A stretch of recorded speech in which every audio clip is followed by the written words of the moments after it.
Ayon po sa ulat ay may mga nagsasabing ito daw pong si Rodrigo Duterte ay sumubok na mag-request ng asylum dito po sa China. Ito po ay di umano nanggaling sa dating kanyang kasamahan o kanyang mga undersecretary.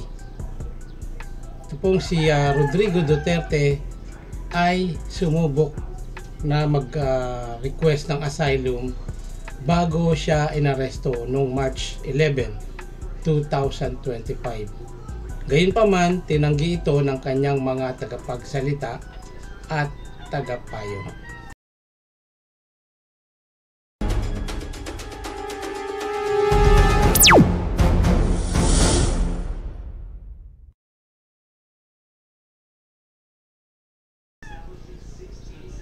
Magandang hapon, magandang gabi, magandang umaga po sa inyo lahat. Welcome po ulit sa ating YouTube channel, ang Friendly Talk TV. Paki-like, share, subscribe para sa tuloy-tuloy po nating usapan sa kaganapan dito po sa ating bansa. Okay, ito pong topic natin ngayon. Ito po ang ating bibigyan ng reaksyon at komento. At marami pong nagsasabi na ito po ay isang haka-haka lamang. Kaya ayon po dito sa mga kasama ni Duterte nung siya ay nagpunta ng China. Actually nga po, itong pagpunta ni Duterte sa China ay totoong naka-schedule ng March 29. Ngunit nung meron pong nag-tip o meron pong mga bubuyog na parating dito sa dating Pangulo na anytime ay lalabas ang kanyang search warrant. Kaya dali-dali pong nagtungo. In-adjust po yung kanyang schedule at dali-dali pong nagpunta ng China etong team ni Duterte sa Hong Kong upang umattend doon ng prayer rally ng KOJC ng mga OFW po sa Hong Kong. Ngunit sabi nga po ng kanyang kalihim ng paggawa o yung tinatawag na Department of Labor, si Secretary Silvestre Vello III, yung kanya pong dating secretary, nakasama niya rin po doon sa Hong Kong. Kaya walang pagtangka ang dating Pangulo na humingi ng asylum sa China.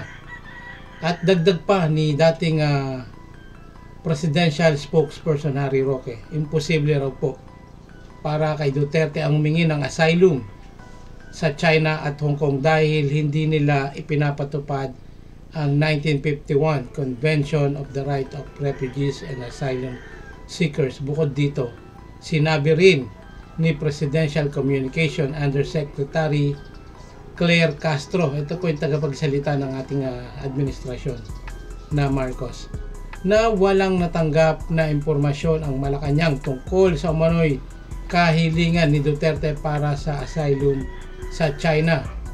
Sa kasalukuyan, wala pong opisyal na kumpirmasyon mula sa gobyerno ng Pilipinas o ng China tungkol sa issue. Ngunit ito po ay marami pong nagsasabi at ito po ay base lang din sa ating nakalap at mga opinion. Dahil kung titingnan po natin dito sa news content ng ngayon, okay, ang title nila, Palasyo walang info sa asylum ni Duterte sa China. Okay, walang impormasyon ang Malacanang sa ulat na nag-apply ng asylum si dating Pangulong Rodrigo Duterte sa China. Wala po kaming ganong impormasyon na natanggap. Hindi iyon ang aming mga lumalabas na info na dumating sa palasyo. Ayon po yan sa press office sa tagapagsalita na si Attorney Claire Castro. Ngunit hindi po magtatangkang pumunta itong grupo ni Duterte sa Hong Kong na walang dahilan. Okay, dahil napakadali lang po. Pag ito pong asylum ay tinanggap o nag-grant ng gobyerno ng China, ay tatawid lang itong si Digong sa Macau upang siya ay makarating sa teritoryo ng China, at doon kung sakaling nag-grant ang kanyang asylum request, ay doon siya ay mananatili ng malaya at sasagutin ng gobyerno ng China ang kanyang gastusin o ang kanyang lifestyle. Ngunit gaya nga po ng sinabi ng kanyang mga dating secretary, si dating Secretary Bello, ay wala nga daw po silang ganong tinangkang mag-request. Kung tutusin naman po talaga, ang Hong Kong ay hindi po under ng 1951, yung tinatawag na Convention of the Rights of Refugees and Asylum Seeker. Ngunit nakikipag-cooperate po ang Hong Kong government dahil nga po sa merong tinatawag na kapag ka merong isang kailangan serba ng warrant, ay pwedeng hingian ng tulong ang Hong Kong government, ngunit hindi po sila under ng tinatawag na international police o yung Interpol. Okay, para mas lalo po natin itong maintindihan itong ating topic ngayon, panoorin po natin itong video. Ito po ay galing sa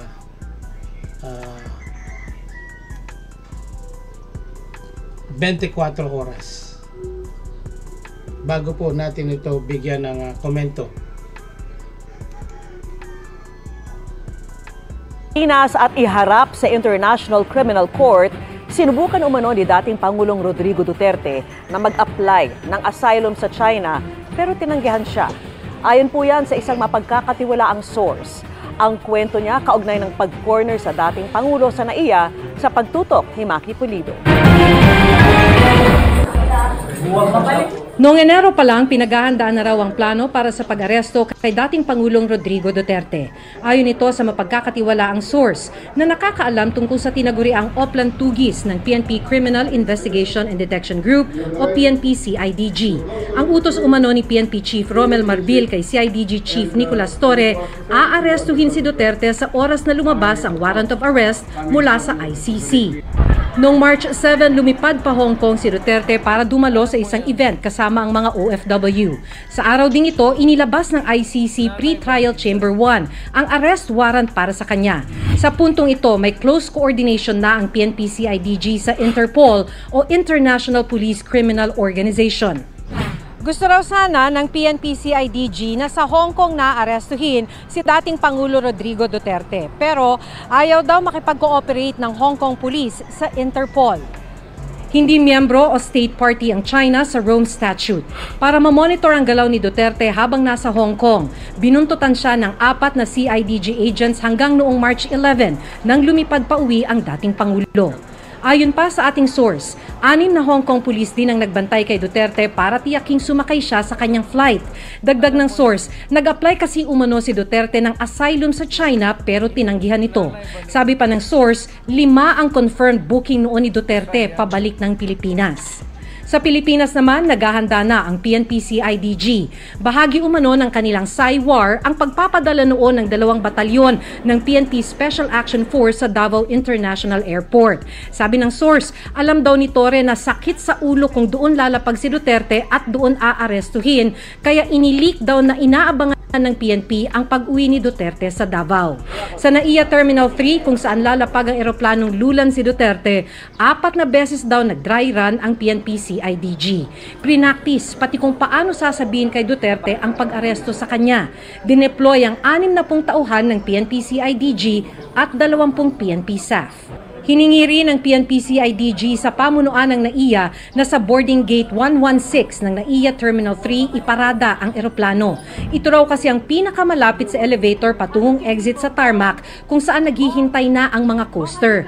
Kaya paglabas ni Duterte ng eroplano, idiniretso na siya at mga kasama niya sa coaster na naghatid sa kanila sa Villamor Air Base. Sa gilid na ng runway ng airport, dumaan ang coaster patungong Villamor at matapos ang 12 oras, isinakay ang dating Pangulo sa chartered plane patungong The Hague sa the Netherlands. Para sa GMA Integrated News, Maki Pulido, nakatutok, 24.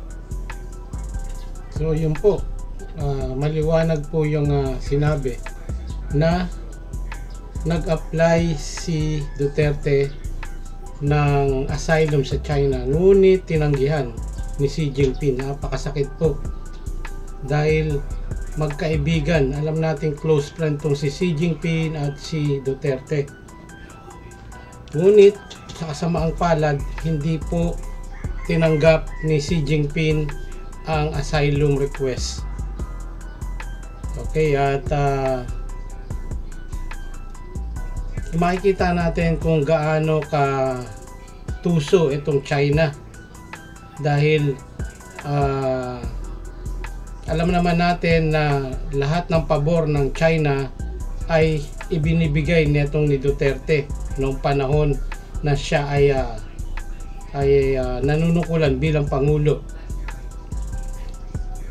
At ganun din itong China, ibinigay din ang mga hiling ni Duterte gaya ng pagpapautang,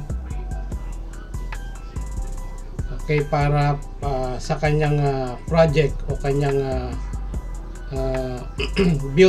build na alam naman natin na meron ding anomalya dahil sa mga korupsyon.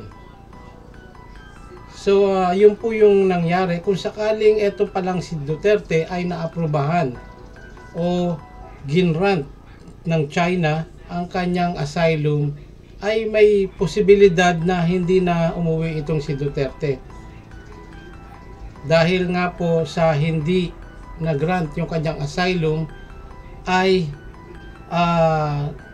nakipag-coordinate ang CIDG sa Interpol at sa mga Hong Kong Police, at may ilang opisyal ng CIDG ang nagpunta ng Hong Kong para manmanan yung kilos ni Duterte doon, at i-assist sila ng ilang Hong Kong Police para masiguradong sasakay itong si Duterte ng kanyang eroplano, yung kanyang flight na nakabooking pabalik ng Pilipinas. So yun po yung nakita natin at narinig natin na kung sakali pa lang itong request ni Duterte ay naaprubahan, ay malamang na hindi na umuwi si Duterte ng Pilipinas at hindi siya naihatid doon sa The Hague. Malamang na ando doon po siya sa China at yung kanyang asylum ay kanyang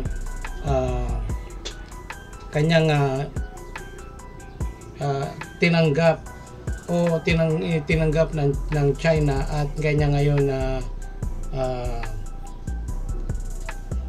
ini-enjoy o kanya ngayong ginagawa gaya po nung kay Joma Sison na nag-grant yung asylum niya sa the Netherlands, at nanirahan si Joma Sison ng mahabang panahon sa the Netherlands. At ganoon din sana ang nangyari kay Digong Duterte kung ginrant ng Hong Kong ay ng China yung kanyang asylum. Ngunit sa kasamaang palad ay hindi siya pinagbigyan ng kanyang kaibigang si Xi Jinping. So yun lamang po ang aking komento at reaksyon dito sa ating topic na kung sakaling nag-grant yung asylum ni Duterte ay may posibilidad na hindi na talaga siya umuwi. At hindi nangyayari na siya ay nakakulong ngayon doon sa The Hague at hinaharap ang kasong kanyang nakasampa po sa kanya, yung crimes against humanity. At ang balita po natin ay may mga marami pang kaso ang dinagdag, patong-patong na kaso na ang kanyang kakaharapin po doon. So kung kayo po ay meron ding komento at meron din po kayong gustong ipaabot dito sa ating usapan ngayon, comment down below na lamang po. Okay, at salamat po ulit sa inyong pakikinig at pagbisita dito sa ating YouTube channel. At hanggang sa muli po ng ating kwentuhan, ito po ang The Friendly Talk TV. Maraming salamat po and God bless to all.